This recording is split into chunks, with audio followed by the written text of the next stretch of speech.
How to contact Shopify support. So I'm going to show you two ways. So I've just Google searched for Shopify support, and if we click on contact support here, then it will take us to this page where we have to log in with our account and choose the store that we need help with.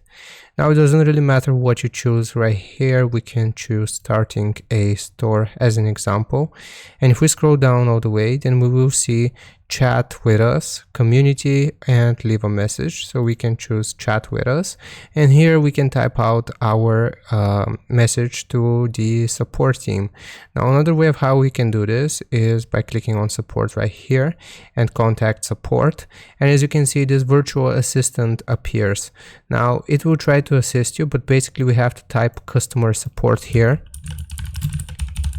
like I have, and it will tell us that we have to select a store and connect with a support advisor. So we will click on select a store here, and we will choose this, and this will connect us with the support team. So we have to describe what we need help with, for example, forgotten password.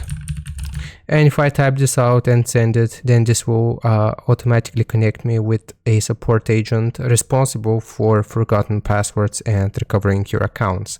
So I hope this helps you out. Leave a like and sub, and I'll see you next time.